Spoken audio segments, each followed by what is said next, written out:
Well, osteoporosis, women, what is the correlation? And most of the women get osteoporosis in postmenopause. What we're going to learn today from food is medicine. That's what we're going to learn today. And what women can do to help themselves early on.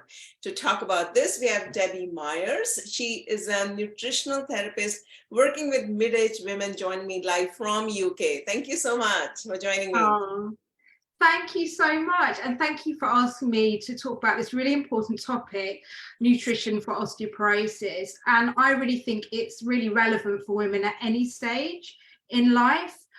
So what I'm really going to be looking at is some of the risk factors and the key nutrients that we can use to help support your bone health. But I just wanted to firstly start with a bit of context. And 1 in 3 women over 50 will suffer from an osteoporosis fracture. So that's pretty significant. And also over 60% of overall fractures are women. And the most common places are the wrist, the ankles, and the hips. So basically osteoporosis means porous bones. And our bone is a living tissue, so it's constantly being built and destroyed. And sadly, as we age, there's more being destroyed, and this leaves us more open to weak and brittle bones, which are more easily broken. So bone density can be measured by a DEXA scan, which is in the UK. It's obviously different where you are, but in the UK, over 65, you are offered a DEXA scan. But if you're somebody who's more at risk, then you can ask for one from 50 plus if you have a history of osteoporosis in your family, and you can discuss that with your GP if you're based in the UK. So I wanted to look firstly at some of the risk factors of bone health, and obviously menopause is a big one. So menopause is a risk factor, and we know that as we go into perimenopause and menopause, that the reduction in estrogen and progesterone and testosterone can cause bone destruction, basically. The other big thing is your genetics, as I said before. So if you have a history of osteoporosis in the family, you would be more at risk yourself. So that would be maybe a good reason to go and get a DEXA scan, and then you can measure exactly where you're at. So let's talk about some of the key nutrients. So when you think about key nutrients for osteoporosis and bone density, you're thinking about calcium. You immediately think about calcium, and calcium is important for strong bones, but there are a lot of other key nutrients as well, which I'll be discussing as we go along. So when we think about calcium, we often think about dairy. But there's also lots of other healthy sources of calcium. So I'm talking about things like green leafy vegetables, beans, tofu, seeds, and actually the fish with bones. So if you eat sort of oily fish, always eat the bones as well, because they're really rich in calcium. The other big one is vitamin D. And I always say, don't guess what your vitamin D levels are. You really need to go and get them checked first, and then you can supplement accordingly. Now, vitamin D levels are usually very low if you live in the UK. We don't see much sun. We're actually in spring here, and the weather has been really, really bad. So we haven't seen sun for a long time. And vitamin D helps you absorb calcium to keep your bones strong. So you really need good vitamin D levels. And actually, it's really hard to get vitamin D from sources of food. And so that's why often you need to supplement. And actually in the UK, supplementing is a government guideline. Not sure what it is in the US, but it definitely is in the UK. And the other big nutrient is magnesium.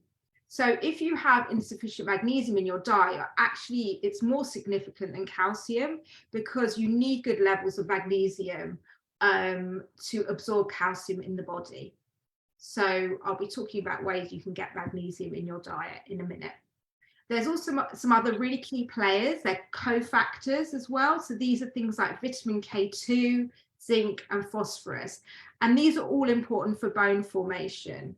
So if you have a really good varied diet, you should get that through your diet. But some people may find that having a good multivitamin or a supplement specifically for bone health so that they know that all those nutrients are covered. So that's also a good option.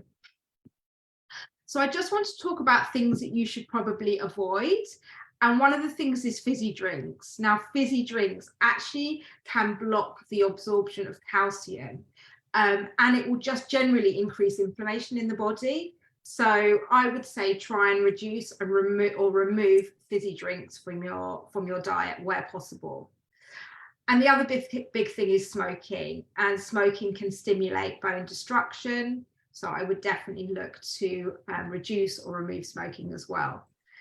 And the other things, oh, I sound like really miserable, don't I, naming all these things, but the other things are alcohol and caffeine, and they also have an impact on bone health. So I'm talking about excessive amounts. So for some people that may be really hard to reduce and remove. So I would say do it slowly, make some swaps. You know, you can swap to some non-alcoholic beverages and some caffeine-free options. So, you know, it's a process. You need to start reducing it and then take it from there. So in terms of diet, we want to get as many nutrients through our diet. Your diet is the most significant thing. So what I would suggest is having a really anti-inflammatory diet. So I know that people say that all the time, but what does that actually mean? Well, it means having a really colorful mix of vegetables and fruit in your diet. So we like to use the term as nutritionists, eat the rainbow. So lots and lots of colorful foods, vegetables and fruit, as well as nuts, seeds, whole grains. That's things like brown rice and whole grain bread. Good quality oily fish. So when I'm talking about oily fish, I'm talking about salmon and mackerel, anchovy, sardines, things like that. Plant proteins, herbs and spices. So that's a really nice varied diet. We want to cut out processed food from our diet. That has an impact on our bone density as well. We want to try to cook from scratch and try and, you know, cut out as many sort of processed foods with lots and lots of like ingredients in. And we want to think about using the Mediterranean diet as a really good dietary model. There's loads of research on it as the best dietary model. The other great thing about the Mediterranean diet is that it's really anti-inflammatory. It reduces inflammation in your body, and that links with gut health. So if your body has, you know, you have good gut health, that actually helps you absorb the nutrients, which then will help your bone health in turn. So it all sort of comes together really, really well. And the other thing you can think about is including phytoestrogen foods in your diet. So these are naturally occurring estrogen-like substances that we get from plant foods. So things like organic soya products, like tempeh and miso, which are like traditional in Japanese diets. They're really high in phytoestrogens, as well as flax seeds, lentils, and chickpeas as well. So we want to try and include those regularly.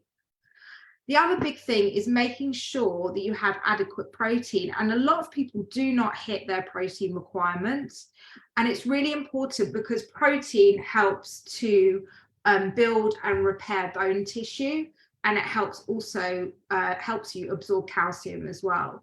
So in terms of protein, we want to get varied you know, types of protein in our diet.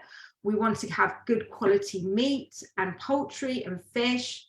And also there's lots of lovely veggie options as well. So again, legumes, nuts, seeds, quinoa is a really good one. That's a complete protein, and eggs as well.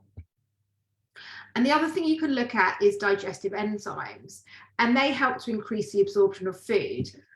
So you can absorb more nutrients. So basically your digestive enzymes help you break down your food into smaller molecules so your body can use them. And some people have low digestive enzymes. And so in that instance, maybe you would recommend a supplement, like a bitter supplement, or you can try using bitter foods, which can help you naturally to increase your digestive enzymes. So those are foods like rocket or dandelion leaf, for example. And if you eat those before a meal, that can help to stimulate your digestive enzymes which helps you absorb your food, which in turn again supports your bone health. So kind of just like looking at the whole picture here.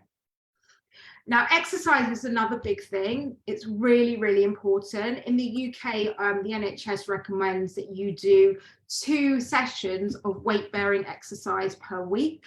So this helps the osteoblasts, so the cells that help to make new bone, this encourages them.